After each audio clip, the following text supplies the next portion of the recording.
Hey guys, ஃபைனலாக நம்மளோட July shipment வந்துருச்சு. ஸோ ஆல்மோஸ்ட் 1.5 மாதம் கழிச்சு ஒரு பெரிய ஷிப்மெண்ட் எடுத்திருக்கோம். 5 பாக்ஸ் கிட்ட வந்திருக்குது. ஸோ இந்த ஷிப்மெண்ட்டில் இருக்கிற பாக்ஸ் எல்லாமே பார்த்தீங்கன்னா 25 கிலோ வெயிட், சரிங்களா? ஒவ்வொரு பாக்ஸையும் தூக்கிட்டு போகிறதுலேயும் பெண்டுன்னு வந்துருச்சு. ஸோ ஆல்மோஸ்ட் நம்ம 2 நாள் ஹார்ட் ஒர்க் பண்ணியிருந்தோம். ஸோ நைட்டு பகல்னு சொல்லி பார்த்து க்ளீன் பண்ணி ஜார்ஸு, தெர்மோகால் பாக்ஸ் எல்லாமே ரெடி பண்ணி வச்சுருந்தோம். ஸோ அதுக்குள்ளே ஒர்த்தான ஃபிஷ்ஷஸ் எல்லாமே வந்துருச்சு. ஸோ இந்த ஃபிஷ் பார்த்தீங்கன்னா எப்போவுமே நம்ம எப்படி எடுப்போம்னா ஒரு 2 இல்லை 2.5 பாக்ஸ் எடுப்போம். ஸோ அப்படி எடுக்கும்போது நமக்கு ஒரு 3 to 4 ஹவர்ஸில் அன்பேக்கிங் முடிஞ்சிடும். இந்த டைம் பார்த்தீங்கன்னா 5 பாக்ஸுன்றதுனால நம்ம கண்டிப்பாக ரொம்ப டைம் எடுக்கும்னு தெரியும். ஸோ அதனால் ஃபாஸ்ட்டாக அன்பேக்கிங் பண்ணிகிட்டு இருந்தோம். என்னால் அவ்வளோ வீடியோஸ் எடுக்க முடியல. எல்லா ஃபிஷ்ஷஸையும் வந்துட்டு ஓவராலாக நான் வீடியோஸ் எடுத்திருக்கேன். இதில் நீங்கள் பார்க்குற எல்லா குவாலிட்டியான ஃபிஷ்ஷஸுமே வந்துட்டு பக்கா கிரேடில் வந்திருக்கு. ஸோ இதில் வந்துட்டு நம்ம நிறைய பிளட் லைன் ப்ரீடிங் பேர்ஸ் எடுத்திருக்கோம். அவத்தார், ஆர்ஜிஜி, மல்டி கேலக்ஸி, அதில் yellow base multi galaxy, yellow galaxies எடுத்திருந்தோம். ஸோ இந்த ஃபிஷ்ஷஸ் எல்லாமே பார்த்தீங்கன்னா அன்பேக் பண்ணி ஒவ்வொரு இதாக நம்ம வந்துட்டு ரிலீஸ் பண்ணியிருந்தோம். கொஞ்சம் கொஞ்சமாக ரிலீஸ் பண்ணும்போது நமக்கு ஹோல்சேலில் நிறைய ஆர்டர்ஸ் இருந்துச்சு. ஸோ வந்த உடனே நம்ம வந்துட்டு ரீபேக் பண்ணி திருப்பி நம்ம ஹோல்சேல் கஸ்டமர்ஸ்க்கு அனுப்ப வேண்டிய வேலை இருந்துச்சு. ஸோ அதெல்லாம் சேர்த்து நம்ம பேக் பண்ணி வேறு வச்சுருந்தோம். ஸோ பார்த்தீங்கன்னா ஃபீமேல்ஸ்லாம் ஒட்டுக்கா விட்டு கட்டியிருந்தோம். மேல்ஸ்லாம் வந்துட்டு சீல் பண்ணி நம்ம வந்துட்டு ரெடி பண்ணி வச்சுருந்தோம். எப்போவுமே ஃபிஷஸ் வந்து ஒரு நாள் குவாரண்டைன் பண்ணி அதுக்கப்புறம் தான் நம்ம வந்து ஃபிஷஸ் சென்ட் பண்ணுவோம். ஸோ இந்த டைம்லாம் என்ன ஆயிடுச்சுன்னா நம்மளோட ஹோல்சேல் கஸ்டமர்ஸ் ரெடியாக இருந்தாங்க பர்ச்சேஸ் பண்ணுறதுக்கு. ஸோ அதனால் வந்துட்டு பக்கத்தில் இருக்க ஏரியா எல்லாத்துக்குமே வந்துட்டு நாங்கள் நீட்டாக அமுச்சிட்டோம். ஸோ இப்போ நீங்கள் பார்த்த ஃபிஷஸ் எல்லாமே பார்த்தீங்கன்னா நம்மகிட்ட ப்ரீடிங் பேர்ஸாகவே அவைலபிளாக இருக்குது, ரெடி ஸ்டாக்கில் இருக்குது. ஸோ இது எல்லாமே பார்த்தீங்கன்னா நீங்கள் வாங்கி ஒரு 2-3 டேஸ் கண்டிஷன் பண்ணிட்டு நீங்கள் உடனே ப்ரீட் பண்ணிக்கலாம். அந்த மாதிரி ஃபிஷஸ் தான். ஸோ நமக்கு அந்த ஹோல்சேல் ஆர்டர் ரொம்ப ப்ரெஷராக இருந்ததுனால நம்ம அதையும் இதையும் மாற்றி பண்ணிட்டு இருந்தோம். ரொம்ப கஷ்டமாயிருச்சு. ஏன்னா எப்போவுமே எங்கள் அம்மா வந்துட்டு அன்பேக் பண்ணி தருவாங்க. நான் வந்துட்டு எல்லா ஃபிஷஸையும் ஜார்லையோ கண்டெய்னர்லையோ விட்டுட்டு இருந்தேன். இப்போ பார்த்தீங்கன்னா எங்கள் அம்மா வந்துட்டு வேகமாக கட் பண்ணி வச்சிடுறாங்க கவர்ஸ் எல்லாம். பட் என்னால் வந்துட்டு எந்த ஃபிஷஸையும் வந்துட்டு ஒழுங்காக கண்டெய்னரில் போட முடியல. அந்த மாதிரி ஒரு சிச்சுவேஷன் ஆயிடுச்சு. இந்த பேக்கிங் ஒர்க் இருந்ததுனால எப்போவும் விட ரொம்ப ஸ்லோவாக வேலை நடந்துச்சு. அதனால் என்ன செய்கிறது, எவ்வளோ வேகமாக ஃபிஷஸை வந்துட்டு அன்பேக் பண்ண முடியுமோ அவ்வளோ வேகமாக ஃபிஷஸை நான் காப்பாற்ற முடியுன்ற ஒரு மைண்ட் இருந்துச்சு. எல்லா ஷிப்மெண்ட்டையும் நம்ம என்ன பண்ணுவோம்னா ஃபிஷ் வந்ததுக்கப்புறம் கண்டெய்னர்லாம் ரெடி பண்ணி ரொம்ப ஒரு மாதிரி ப்ரெஷராக போகும். இந்த வாட்டி என்னென்னா எல்லா கண்டெய்னரும் ரெடி பண்ணிட்டேன். 2 நாளாக உட்காந்து வேலை பார்த்து எல்லாத்தையும் ரெடி பண்ணிட்டேன். ஆனால் ஃபிஷ்ஷஸை வந்துட்டு ரிலீஸ் பண்ணுறதுக்கு டைம் இல்லாமல் போச்சு. ஏன்னா ஹோல்சேல் ஆர்டர் இருந்ததுனால அந்த ஹோல்சேல் ஆர்டர்ஸ்லாம் டிஸ்பேச் பண்ணுற மாதிரி சிச்சுவேஷன் ஆயிடுச்சு. அதனால் வந்துட்டு எங்கள் அம்மா வந்துட்டு பார்த்துட்டு இவ்வளோ ஃபிஷ் அன்பேக் பண்ணாமல் வச்சுருக்கேன் அப்படின்னு சொல்லி திட்டிக்கிட்டே இருந்தாங்க. அதோடு சேர்த்து எல்லா வேலையும் பார்த்தேன். ஆனால் ஆல்மோஸ்ட் பார்த்தீங்கன்னா ஃபிஷஸ் எல்லாமே வந்துட்டு ரெடி பண்ணி வச்சுட்டாங்க. எங்கள் அம்மா ஃபீமேல்ஸ் எல்லாம் வந்துட்டு ஒவ்வொரு டப்பில் வந்துட்டு அன்பேக் பண்ணி வச்சிட்டாங்க.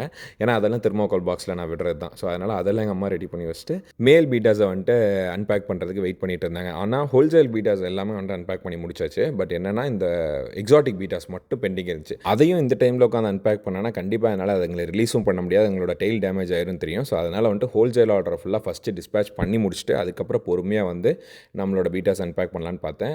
ஆல்மோஸ்ட் பார்த்தீங்கன்னா நைட்டு ஃபுல்லாக உட்காந்து வேலையை முடித்தாலும் எனக்கு வந்து ஒயில்டு பீட்டாஸ் மட்டும் வந்துட்டு அன்பேக் பண்ண முடியாத சிச்சுவேஷன் ஆயிடுச்சு. 1 மணிக்கு மேலே ஆயிடுச்சு. சுத்தமாக நிற்க கூட முடியல அந்த மாதிரி ஒரு சிச்சுவேஷன். ஏன்னா எல்லா பீட்டாஸையும் வந்துட்டு ரிலீஸ் பண்ணிவிட்டு எல்லாத்துக்கும் ஆல்மோன் லீஃப் போட்டு விடணும்.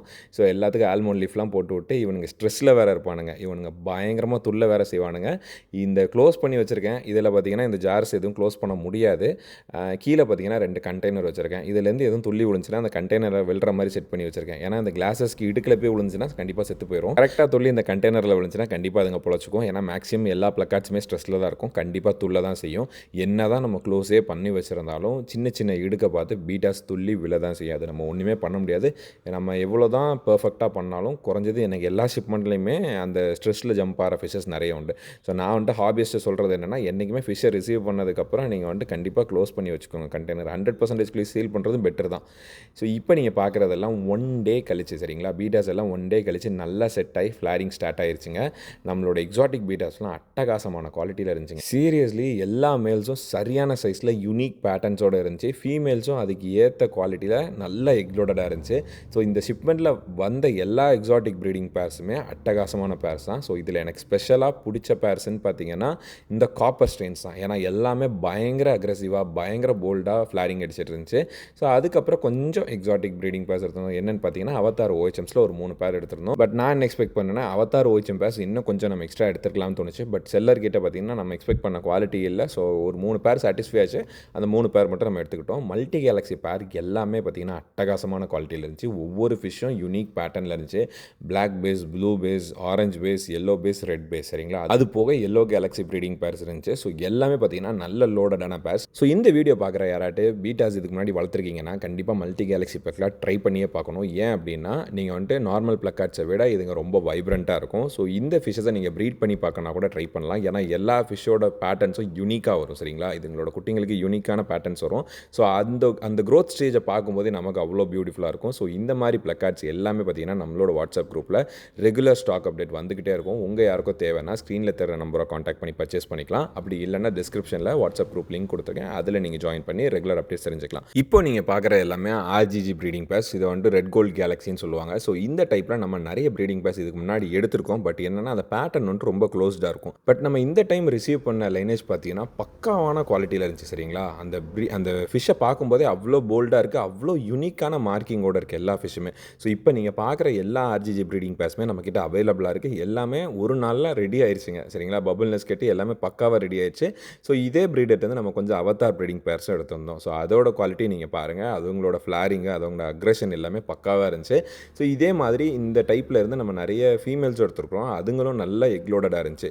ஸோ இந்த மாதிரி ப்ரீடிங் பேர்ஸை நீங்கள் எடுத்திங்கன்னா கண்டிப்பாக ஒரு 2-3 டேஸில் கண்டிஷன் பண்ணிடலாம். இப்போ எனக்கு வந்து ஒரு நாளில் செட் ஆயிருக்குன்னா என்கிட்ட இருந்து போகிற கஸ்டமருக்கு ஒரு 2-3 டேஸ்க்குள்ளே செட் ஆயிரும்.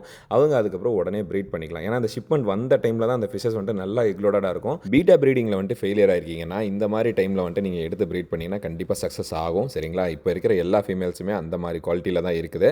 நான் அந்த ஃபீமேல்ஸோட வீடியோஸ் காமிக்கிறேன். மல்டி கேலக்ஸி ஆர்ஜிஜியோட வீடியோ மட்டும் தான் எடுத்திருந்தேன், அதை நீங்கள் பார்த்தாலே உங்களுக்கு புரியும். ஸோ இந்த குவாலிட்டி தான் நான் சொல்லிட்டு இருந்தேன். இதுங்க எல்லாம் பக்கா எக்லோடட். இந்த மாதிரி பேர்ஸ் வேணால் நம்மளை காண்டாக்ட் பண்ணுங்கள். சரி ஓகே கைஸ், இந்த வீடியோ அவ்வளோதான். இந்த வீடியோ பிடிச்சிருந்தா லைக் பண்ணுங்கள், கமெண்ட் பண்ணுங்கள், கண்டிப்பாக சப்ஸ்கிரைப் பண்ணுங்கள். நெக்ஸ்ட் வீடியோஸ் இப்போ டாடா.